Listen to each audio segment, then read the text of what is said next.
And we've also got Winston Trew, who's travelled up from London this evening to be with us, so we're very grateful to Winston for doing that.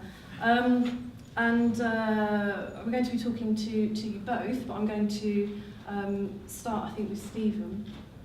So Stephen, you produced and directed Black for a Cause, and it's very much a product of your directorial vision. So I wonder if you could tell us a bit about how the film came into being in the first place. So when and how did you first come across Winston's story, and what was it that inspired you to turn it into the film that we've just seen? Right, so as you saw from the film, Winston's written a book about that period, that event. But it's not just about the event, it's also I guess a piece of history. Social history and cultural history. So it sets the scene at the time, 1970s, London, 1972. Lots of similar things were going on in the States at the time of Black Power movement, Black Power organizations, Black Panther Party in America, Black Panther movement over here, some of the other ones you saw on the screen, the Black Liberation Front and so on. Winston was very much a part of that movement. His particular group, as we saw, was called Simba. Anyway, so it's much more than just the story of the Oval Four, and that's one of the things that I loved about it. Winston's slightly older than myself. His period of, I guess, coming of age was the 70s, and mine was the 80s, but there were lots of overlaps in the story. The most obvious one, I guess, is this idea of these oppressive police practices within the black communities. So that resonated with me, although it was a decade apart. I and my friends and my family experienced quite a lot of similar things. So the book came into my possession by chance. A friend of mine, a mutual friend of ours, an actor friend of ours, got hold of the book, and he immediately thought, fantastic, a typical actor, I can make this into a TV drama. One eye on a part for himself. Unfortunately, he's Moroccan, so there would have been no parts for him. But he was expecting me to graft one on for him as a writer. Anyway, so that was his involvement. I was living in Greece at the time, and he was so keen, he sent me a copy of the book by mail. 9 years later, it arrived on this small island in Greece, and I read it, and immediately I thought this would make a much better documentary. So I thought, well, how am I going to do that? So when I got back to the UK, so we're talking, this is the Labour of Love, 2012, 2013, I started working at a film school. And opportunistic filmmaker that I am, I thought, this is a on-tap, ready-made pool of filmmakers eager and keen. I'm going to exploit them and make this documentary, so that's what I did. A combination of Winston's allowing me access to his story, his life, his family, and these very committed, very talented student filmmakers. And together we decided to put this thing together. It took years, started in 2012, and I think we wrapped in 2016. And the original vision I had for it was a feature film, hour and a half. You were going to go to the cinema and see it. I was going to get some celebrity narrators and so on. A kick-ass reggae soundtrack, Bob Marley, Delroy Wilson, all that stuff. Well, anyway, you see it's not quite that. But the vision for the film changed. I mean, I might be jumping the gun slightly here in terms of how... Well, no, yeah, I was going to ask you. Yeah, how the vision for the film came about, because as soon as I started talking to Winston and his family, I realized what I really was interested in was a much more intimate portrait of him and his family, and the effect that the case of the Oval Fours had on him and them. So it kind of narrowed in focus and narrowed in vision, and ended up becoming a short film rather than a feature. Was there a particular moment that you remember, changing direction in that way? You said, so it starts out, it's a depiction of the case itself, and then it turns into this story of one man, Winston's determination, and the vision changed. And was there anything particular, in a particular moment when? Two things, yeah, I think so. The first thing was the restraints, I guess, that were imposed on me financially and in terms of resources. So I thought, okay, I need to box a little bit more clever here. I want to get this thing made. But I think once I I think once I spoke to your good wife, Hyacinth, who we saw in the film, and your boys, and got to know you a bit better and realised how long you'd been living with this story, I thought actually this is a much more intimate story, a character-driven narrative, if you like, as opposed to the more obvious and more incendiary stuff that contextualises it. And you've touched upon this already, but we're not sure who we've got in the audience tonight. We might have some people here that are attracted to the documentary from the point of view of filmmakers like yourself.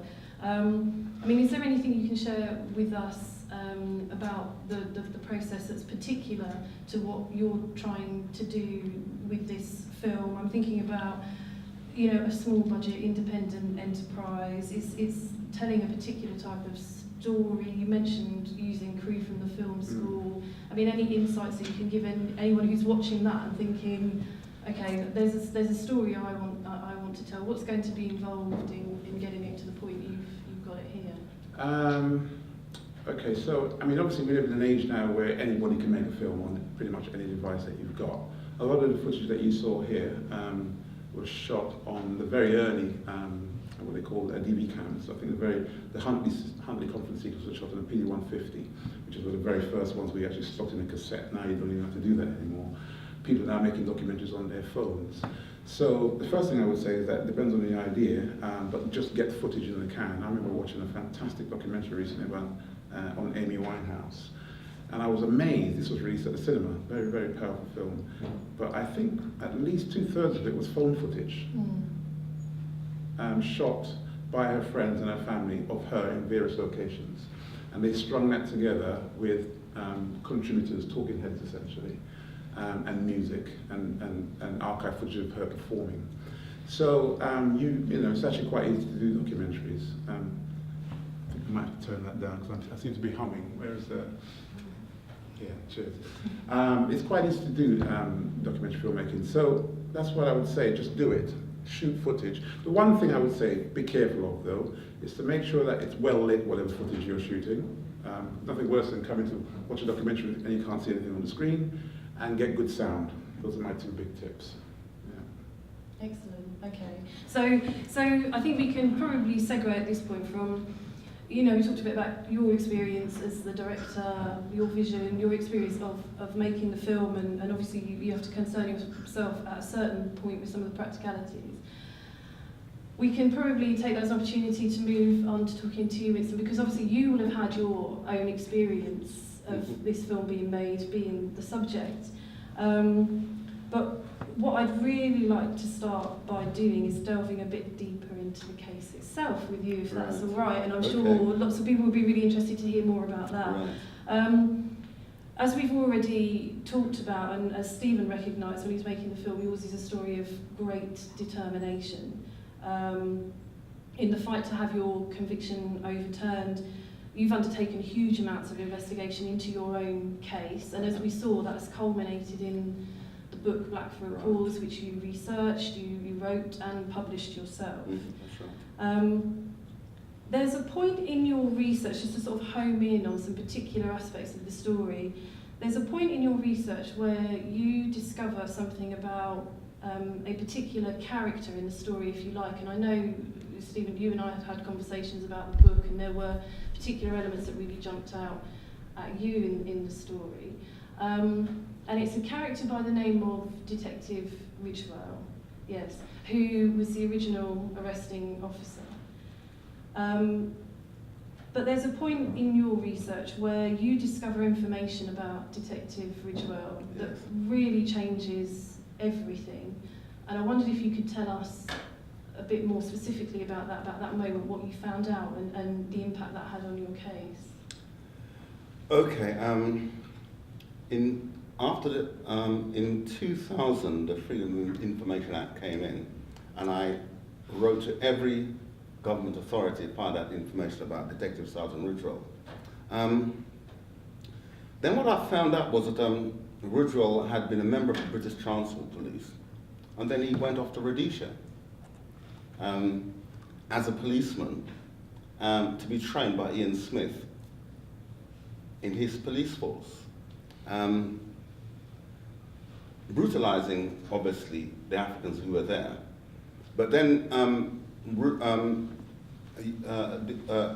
UDR was declared by the Smith government, and Woodrow fled back to this country, rejoined the police force.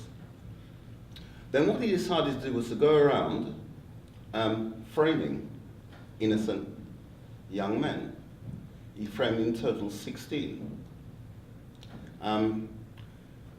Then, alarmingly, I found out that in 1978, Woodrow himself was arrested by British Transport Police. So this is the detective who arrested us you. Yeah. and accused us falsely of trying to pick pockets and rob people. He was he was sent, after our case, huge publicity, adverse publicity. They removed him off frontline duties and put him to more or less patrol goods yards for people stealing goods in transit. He met some career criminals who convinced him that he should more or less switch. His word was he went bent. He then started stealing van loads of goods from the railway depot on Elk End Road, and even used the police van to steal the goods and deliver them to a secret location. After being sent in, the British Transport Police found out that rather than the stealing diminishing, it got worse. So they sent another team of undercover squad, and they caught Woodrow stealing the goods. So the undercover policeman caught the undercover policeman. Exactly. Because British Transport Police, it was I think it was over £300,000 worth of goods he stole, which today would be about nearly about £250,000 he stole in 1978. And so what happened to him? What did you find out had happened to him? What happened to Woodrow was that he was arrested, charged with conspiring to steal goods and accepting bribes. He pleaded guilty to accepting bribes, but not guilty to. He pleaded guilty to conspiracy and pleaded not guilty to accepting bribes. He was convicted and sent to prison. The policeman who sent us to prison falsely was correctly sent to prison for stealing himself. He was sentenced in 1980 at the Old Bailey, and 2 years later, in December, he dropped dead in prison from a heart attack. So people may call it poetic justice, may call it what have you, but the policeman who had falsely accused us. Now, one of the things was that he accused us of conspiracy to steal. The judge in the original trial decided that charge couldn't stick. He went to prison for conspiracy himself. He was sent to prison for 7 years for conspiracy, and he dropped dead in prison. Before he dropped dead, he was patrolling the club and goods yards.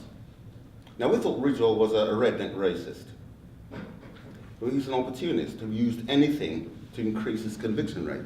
He arrested 3 white men at the club and goods yard for stealing the very mailbags that he was stealing himself. Is this the point in the story when, because I mean, we've heard a bit more about Detective Ridgewell and what he'd been up Yes. to. Is this the point in the story in which we throw another name into the ring, which is Stephen Simmons? Stephen Simmons, yes. Stephen Simmons, yeah. Can you tell us a bit more about him? Right. In Clapham, Stephen Simmons and his 2 friends were sitting in the car when he noticed a police car. The policeman came over to him and told them they were stealing. The policeman told them, the policeman said they saw them stealing mailbags from the goods yard. So Simmons said, mailbags? There aren't any mailbags here. You can search the car. They took them down. Because they rightly felt they're innocent, they thought it'll be sorted out at the station. When they got to the station, Woodrow verbal them, saying that they told Woodrow, you'll never find the goods, we've got them stashed somewhere else. He did. What then happened was that he was given a duty solicitor. So he told the duty solicitor, we're innocent. We didn't do any of that, the duty solicitor. Don't you dare say that. If you tell the judge that, they'll send you to prison for a long time. He was frightened. Eventually, he pleaded not guilty to stealing mailbags He was found guilty, sent to prison. He said Rudolph stole this car because he parked the car, thinking he was going to get off, parked the car outside the court and went straight to prison. And how long, this is Stephen Simmons. Stephen so, Simmons, and how long did in he- 1976, Stephen Simmons was given 2 years postal because he was 17 at the time. And so then how did your story and Stephen Simmons' story become connected? Okay, How did you right. find out about each other? And... Last March, I was contacted by the Criminal Cases Review Commission. His case officer, Stephen Bell, said to me, he has another one of Bridgewell's victims. I said, you're joking. He said, yes. His name is Stephen Simmons. Stephen Simmons found out that Bridgewell had died in prison and had, for the very same reason, for the very same charges that he was convicted for. So he asked the CCRC to investigate.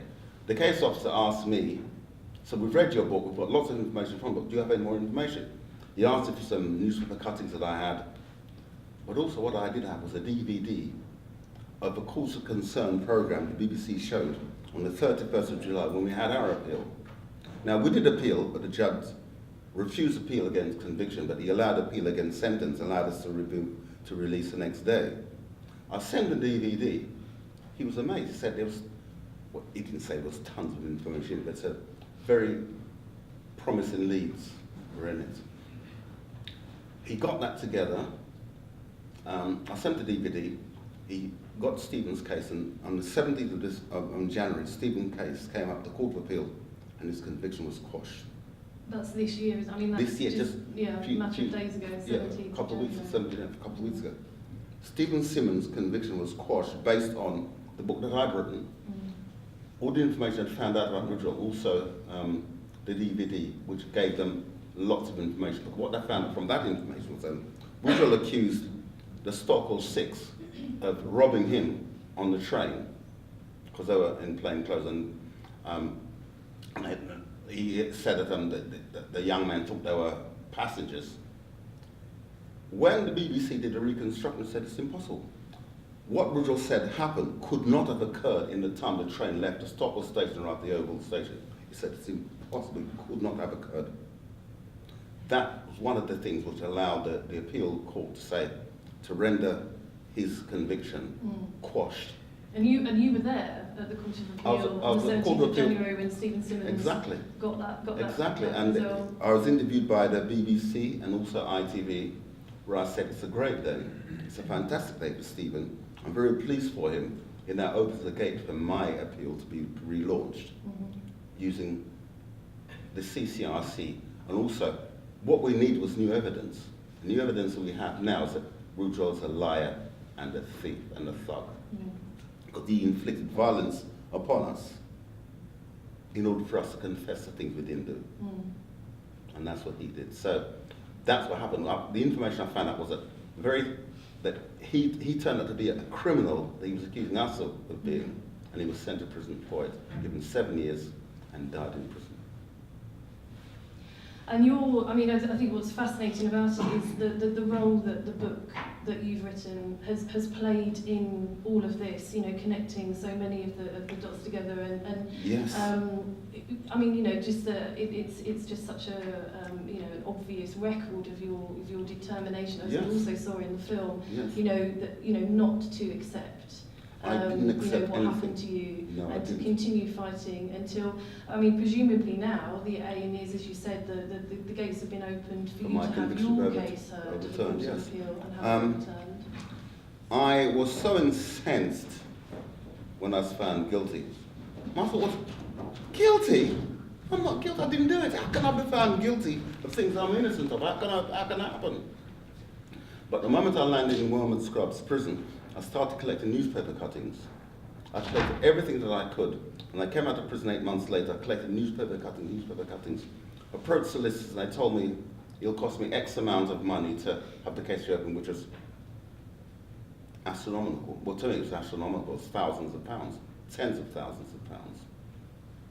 And until the Freedom of Information Act came in, the book took me 5 years. I started in 2004, and I finished the book in 2009, 5 years. And I published it in 2010. Self-published it out my own money because taking a manuscript like that, accusing the police of corruption and lying, then thank you very much, but no thank you. So I published it myself, and well, it took off. It took off in a way in which that, people who had suspicions about police corruption, it confirmed it. I found out Woodrow had framed together 16 innocent people, including the Oval Four, with Stephen Simmons, 19. Now, I've heard that he's framed other people, because he boasted to some young men that he'd framed over 30 odd people. Now, I'm hoping that once this publicity comes out, those people come forward with their stories and be added to the list of things that Richard has done wrong. Yeah. But what it's done now is open a door for people to say, yes, he did that to me, he did that to me, he did that to me. Absolutely. Something, I mean, you mentioned Stephen Simmons again, and there is an aspect to his case that we haven't discussed yet, and that's the fact that Stephen Simmons, whose case has now been overturned, is white. Your case, which is yet to be heard at the Court of Appeal, but obviously, you know, we're sort of hoping that's going to happen now, is a case that concerns the fate of a group of young black men.